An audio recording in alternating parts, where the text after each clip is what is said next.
ওরা আসছে, দেখুন ওদের দেশের মধ্যে তো যাওয়ার অধিকার আছে সবাই।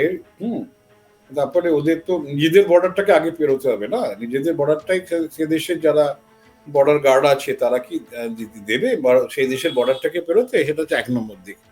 এটা যদি পেরোতে পারে তাহলে বোঝা যাবে। তো আমাদের যদি সীমান্ত দেখুন, এই যে সমস্ত জায়গায় ওরা নদী আছে বা যাওয়া যায়, মানুষ যেতে পারে না, সেখানে তো ওই মোটরেবল রোড নয়।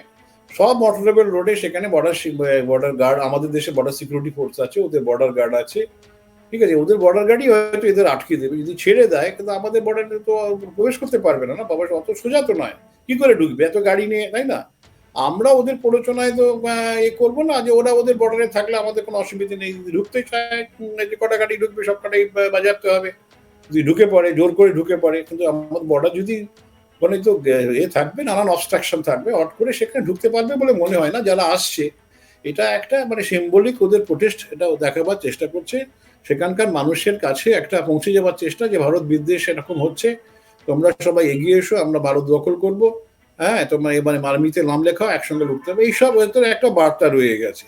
কিন্তু এই গাড়ি করে এসে, হ্যাঁ আমি গাড়িগুলো কাদের তৈরি, কোন দেশের তৈরি আমি জানি না, তো এই গাড়িগুলো দেখে মনে হয় না যে এরা যুদ্ধ করতে আসছে। হ্যাঁ যাই হোক, তো এতে ভারত সরকার বিচলিত নয়, তবে হ্যাঁ আমাদের বর্ডারকে আমাদের সুরক্ষিত রাখার জন্য সরকার নিশ্চয়ই প্রস্তুত আছে এই ধরনের হুমকির কাছে। এটা খুব একটা যে চিন্তার কারণ আমার মনে হয় না। ওরা যদি সেনাবাহিনী পাঠাতো নিশ্চয়ই তখন আমাদের ভাববার প্রশ্ন ছিল। আমাদের বর্ডার এখনই, আমি যতদূর খবর পাচ্ছি, সমস্ত প্রতিটা বর্ডার, এমনকি যেখানে নদী নালা আছে সেখানেও যাতে সুরক্ষা রাখা যায় সেই ধরনের ভাবনা চিন্তা কিন্তু, এবং প্রস্তুতি বিরাটভাবে রয়েছে। প্রস্তুতি যে নেই তা নয়, প্রস্তুতি রয়েছে।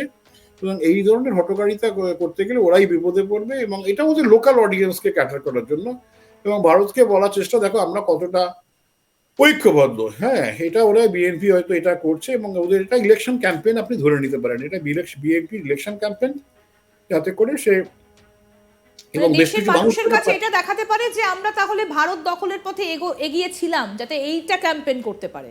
হ্যাঁ ওই মানুষ সাধারণ মানুষকে তো বোঝানোর চেষ্টা, দেখো বিএনপি কত কি করেছে, এবার তোমার আমাকে ভোট দাও, ব্যাস এটাই হচ্ছে লক্ষ্য। দেখুন একটা লোকেরও সাহস হবে ভারতের লোক, আর সে কেউ সাহস কারোর হবে না, বুঝেছেন না? এই গাড়ি, নিজের গাড়ি নিয়ে গাড়িগুলো বাজাতে হবে, এ হবে, অনেক ঝামেলা আছে, কেউ ঢোকার সাহসও পাবে না, এবং বর্ডার বন্ধ সিল করা থাকবে না, বন্ধ থাকা থাকবে। সুতরাং এইগুলো লোকাল লোককে দেখাচ্ছে আমরা কতটা শক্তিশালী, এবার আমাদের ভোট দাও, আমরা কিন্তু হ্যাঁ একদম দেশটাকে এমনভাবে করবো যাতে ভারতের উপর আমাদের নির্ভরশীলতা না থাকে, এটাই হচ্ছে লক্ষ্য। এবং এটা নিয়ে ভারত সরকার খুব একটা বিচলিত নয়।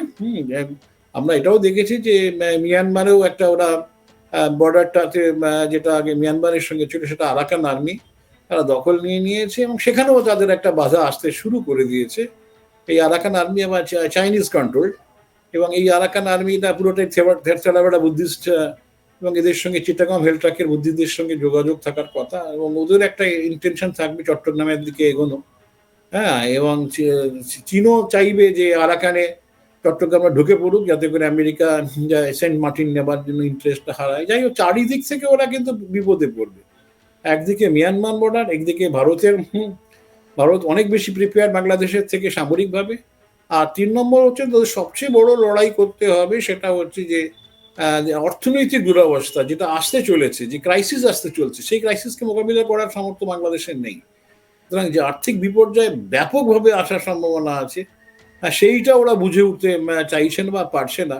ভারত যদি মানে বেশ কিছু এসেন্সিয়াল জিনিস বন্ধ করে দেয়, ভারত এক্ষুনি করবে না, ওরা কিন্তু মানে কোথাও কি আপনার বিপদে মনে হয় যে বিদেশ সচিব পর্যায়ের যে বৈঠকটা হলো সোমবার, সেখানকার বক্তব্য, আপনার সঙ্গে সেদিনও কথা হচ্ছিল যে এই বৈঠকটার পর পরিস্থিতি কোন দিকে যাবে, তারপরে কি পরিস্থিতি আরো বেশি করে বর্ডারে চাপ বাড়ানোর একটা চেষ্টা বাংলাদেশের মধ্যে লক্ষ্য করা যাচ্ছে?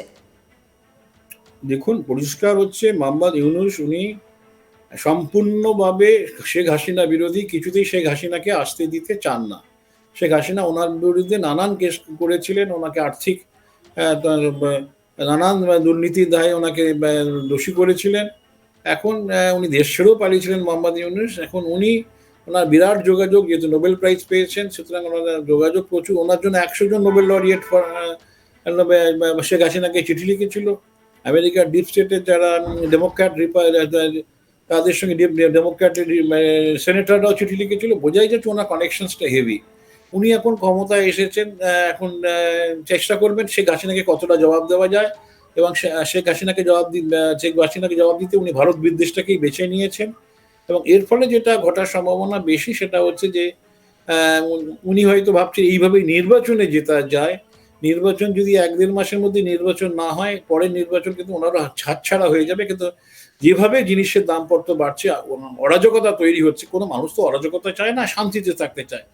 যেভাবে শুধু হিন্দু নয়, আমার সঙ্গে রোজই সকালবেলায় কথা হয় বাংলাদেশের নানান প্রগতিশীল মানুষের, হ্যাঁ, তারা সংখ্যাগুরু সম্প্রদায়েরই লোক। তারা বলছে যে যেভাবে মানুষ ঐক্যবদ্ধ হচ্ছে, সেখানকার মুক্তমনা ইন্টেলেকচুয়াল, সেখানকার শ্রমজীবী মানুষ, কৃষক, তারাও বুঝতে পারছে যে যে সরকার এসে তারা বিশেষ কিছু করার জন্য আসেনি। তারা একটা মৌলবাদের ভিত্তি করে দেশটাকে গড়তে চাইছে, এবং এতে অর্থনৈতিক সর্বনাশ হবার সম্ভাবনা আছে।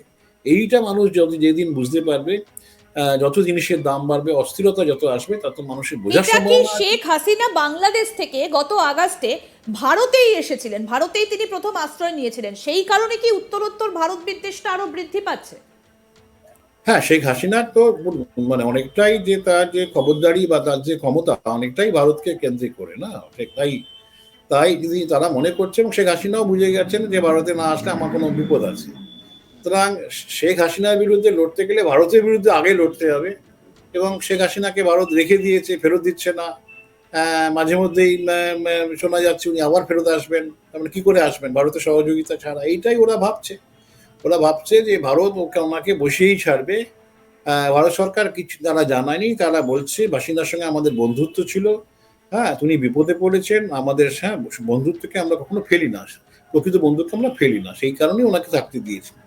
শেখ হাসিনাকে নিয়ে ভারতের কোনো রাজনৈতিক উদ্দেশ্য নেই, এইটা ভারত সরকার জানিয়েছে। কিন্তু ওরা বিশ্বাস করছে না, ওরা ভাবছে বুঝি হ্যাঁ ভারত কোনোদিন ওদের ঘাড়ে চেপে বসবে। আমরা যদি দেখুন, কিন্তু আমরা তো বাংলাদেশকে তো স্বাধীন করে দিলাম, আমাদের একটা সৈন্য সেখানে ছিল না। ইন্দিরা গান্ধী কখনোই ভারতের পতাকা বাংলাদেশের মাটিতে তোলেননি, তাই না? তোমরা আমার স্বাধীনতা পেতে চেয়েছো, আমরা যতটা পেরেছি তোমাদের সহায়তা করেছি। ঠিক। হ্যাঁ, এই মানবের এবার তো মানুষের এই যে, শোনা যাচ্ছে সেই যে বিজয় উৎসবের যে দিনটা 16ই ডিসেম্বর, সেটাও নাকি এবার বাংলাদেশ পালন করবে না। হ্যাঁ, কুচকাওয়াজ হতো। আমি নিজে 16ই ডিসেম্বর সাভারে গেছি, ওদের যেখানে স্মৃতিসৌধ আছে, মালা দেওয়া, ফুল দেওয়া, বিরাট বিরাট একটা আনন্দের তাহলে অনুষ্ঠান। তারা সবাই এটা কি করতে চাইছে, মানে আবার কি সেই পাকিস্তানের বর্ষতাটাকে তারা অভ্যর্থনা করছে?